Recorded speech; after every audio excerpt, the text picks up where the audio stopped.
So I'm sitting down with Ryan Droste, and welcome back to the show. Back again. We actually didn't we didn't think to message you and bring you into this episode until way after we recorded it. But you live in Iowa. I do, yes. And so, as you were telling me earlier, you actually have been to Clear Lake and been to that area, to some of those historic sites surrounding the unfortunate passing of Buddy Holly, the Big Bopper, and Ritchie Valens, and Roger Peterson. Yeah, so I saw your tease that you guys were talking about this on the show this week, so I immediately sent you a message, like, oh, I got some stuff I could say about that. So I've weaseled my way back onto the TCBcast just for a brief appearance here. But yeah, growing up in Iowa, you hear about what happened with Buddy Holly quite a bit. It's one of the more famous stories in our state's history. And unfortunately, there's actually been quite a few notorious plane crashes here in Iowa. With the Buddy Holly one, Rocky Marciano died in a plane crash kind of near Des Moines about 10 years later. And so, yeah, you hear about it. I didn't make my way up to the Surf Ballroom until I was quite a bit older, but I'd always wanted to see a concert there. So they get a lot of big names to play there. Clear Lake's not a very big city, but it's kind of like a resort town. A lot of people go there in the summer. And like, yeah, they get big names there. They've had presidents there just because they want to see this famous ballroom. It seats like just over 1,000 people, where that final concert happened before the plane crash. Yeah. And so, yeah, I saw like Peter Frampton up there one time, which was a pretty good concert. And then when my wife and I started dating, she was actually living not far from Clear Lake in a smaller town up there. Saw a comedy show up there. Spent a lot of time in Clear Lake. In fact, I even proposed to my wife in Clear Lake, like just blocks from the Surf Ballroom. That's crazy. Yeah. So I spent a lot of time around there, and then my mom's uncle, who was from a nearby town called Osage, which is just to the east of Clear Lake, not too far. He was actually at the concert at the 1959 show, the Buddy Holly Winter Dance Party, the whole thing. So I heard about that growing up, and then later on when I became a teacher. What kind of story did he have about that, knowing that you were interested in early rock and roll? Yeah, so I don't know him too well, but we went up to his farm quite often, I guess, when I was a younger kid. Yeah. And I'd heard that he was there, and that just that he was a big Buddy Holly fan, and that the place was packed. Reading back, I guess it was like one of the biggest crowds they've ever had at the Surf Ballroom that night. Yeah. Like there wasn't even room to dance. There were so many people there. And just the layout of the place is just like a big dance floor with a stage at the front, and then all around the outside there's like a couple levels that have like booths that you can sit in, like booths you would see in a restaurant. And then there's a room off to the side where like they serve food and drinks. There's like a soda fountain out there, like a gathering room, and today they have kind of like a museum out there with stuff on all the famous concerts that have been there and stuff. But I don't recall like specific stories that my great uncle had said. I just know that he was there, that he was a big Buddy Holly fan. He was devastated when he heard about the plane crash the next day. And unfortunately, it's like a tragic event my state is associated with, but it's also, kind of in a weird way, pretty interesting to go back and read about and visit the sites and stuff. So yeah. Now, have you been out to the site? What's out there? I've seen pictures of, the giant Buddy Holly glasses that are out there. Mm-hmm. Yeah, that's actually pretty cool. So, I took one of my classes teaching United States history up there probably 5 years ago. And we went to the Surf and got a private tour of the ballroom, and they showed us like the backstage area and like the phone the same phone that the people used to call their families that night, like Buddy Holly, Ritchie Valens, all of them use that phone. And then there's like a wall in the back that all the musicians that play there ever since signed. So there's just like this sea of signatures of all these celebrities that have been there. And then the plane crash site is like, I want to say 8 miles north of there. Okay. And you go on like this, you can almost see it from the interstate. So I-35 goes north to south through like the center of Iowa. And if you know where to look, if you glance to the west when you pass, you can kind of see on the horizon the big Buddy Holly glasses you mentioned. But they're like on this county road. And so you know you're in the right spot. So you get off there and then you walk down this path like through this farm field, and it's about a quarter of a mile onto the middle of this farm field. And then that's where the wreckage was. And there's just like a barbed wire fence there. And then there's like a little plaque that some people have put there. And if I remember right, there's like a little guitar or something. It's got all their names on it, and it's got the pilot's name too. And lots and lots of people come there over the years. So there's all kinds of stuff being left there as tributes to the people that were found there. So yeah, there's that, and the surf ballroom are definitely, if you're in the middle of Iowa sometime, worth checking out. It's pretty cool. Absolutely. And I would imagine the surf ballroom is obviously well preserved. It's on the Register of Historic Places, isn't it? Yeah, it's on like the Rock and Roll Historic Places list, and then the National Registry of Historic Places. So they've got a couple plaques there for that, and that all actually happened pretty recently, because I think when I took my class there, it only had been on the National Registry of Historic Places for a couple of years.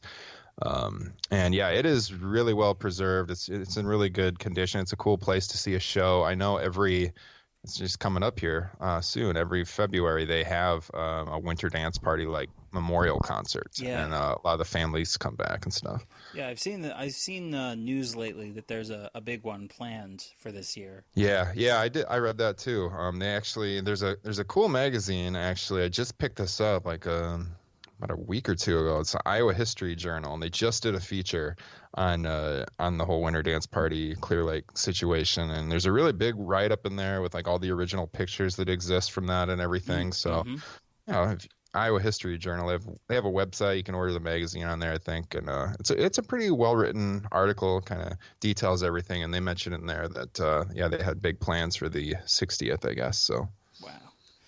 So I did also just kind of want to pick your brain while I have you on the line on what your kind of thoughts were on the events of the day that the music died, as the song says. We when we recorded the main part of the show, we talked a lot about the weather, obviously, which is something that is relevant today with the kind of extreme cold the Midwest has been facing the last week or so. But then also kind of the planning of the tour, how they just kind of zigzagged around the Midwest, and then obviously the lead up into how the flight came about, Buddy's kind of decision to get there early and charter the plane. So I guess what's been your whole take on the events of around that time? I'm not sure how big of a fan of the other three artists you are. I guess we've never had that conversation, but what are your thoughts? Yeah, I think the biggest thing that stands out to me is definitely the planning of the tour. Like if you've ever seen a map of how these concerts were scheduled and routed, it's super bizarre. It makes no sense at all. So like I think you can Google like winter dance party schedule, and it'll come up with this map of the upper Midwest, and it's just like you said, zigzagged all over the place. But they go from like St. Paul, Minnesota they went from Kenosha, Wisconsin to Mankato, Minnesota, then back to Eau Claire, Wisconsin, then to St. Paul, Minnesota, then down to Davenport, Iowa, to Fort Dodge, and then they go in one day, Fort Dodge, Iowa, which, by the way, is only about an hour and a half from Clear Lake. They played in Fort Dodge, Iowa, and they go all the way up to Duluth, Minnesota, which is a hell of a drive. That's like a long, long ways, especially back then when they didn't have interstates. Yeah. I don't even get that. So they go from Fort Dodge, Iowa, like dead center Iowa, all the way up to Duluth, Minnesota on Lake Superior, right? Then they go from Duluth to Green Bay and then back to Clear Lake. Like I said, so Clear Lake's on February 2nd.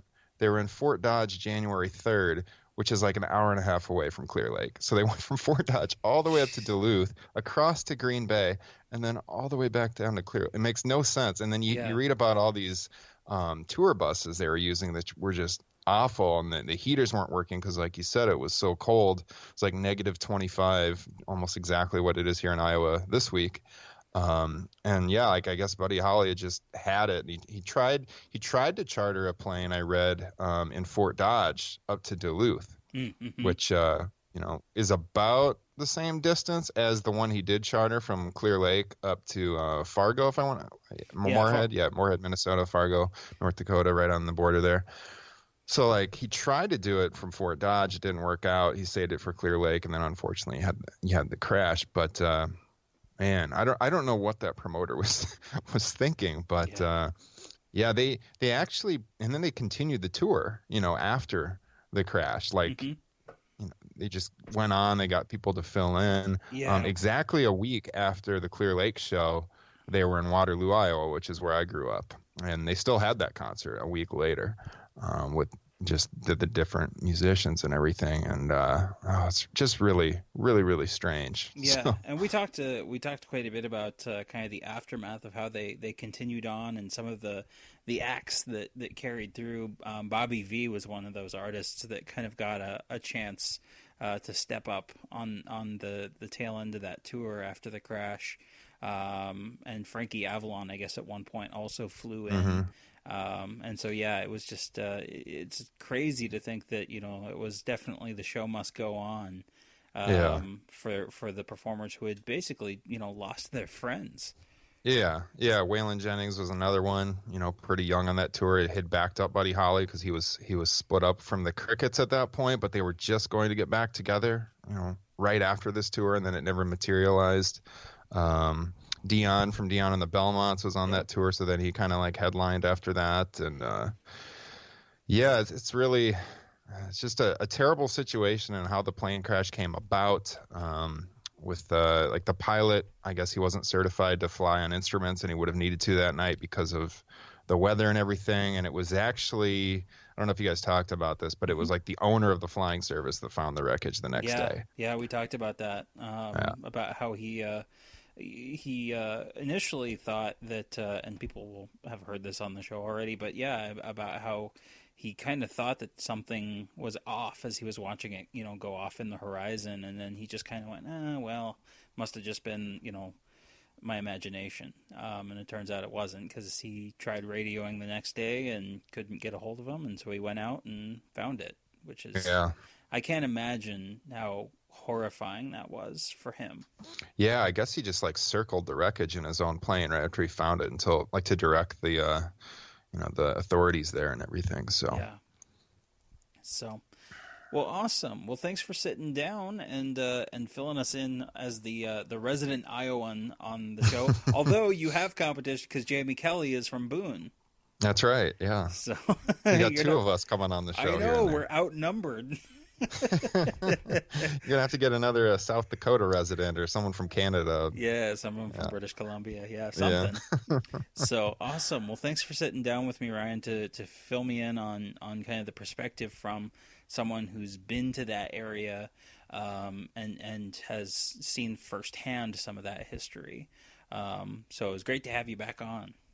Yeah, no problem. Thanks for having me. Of course.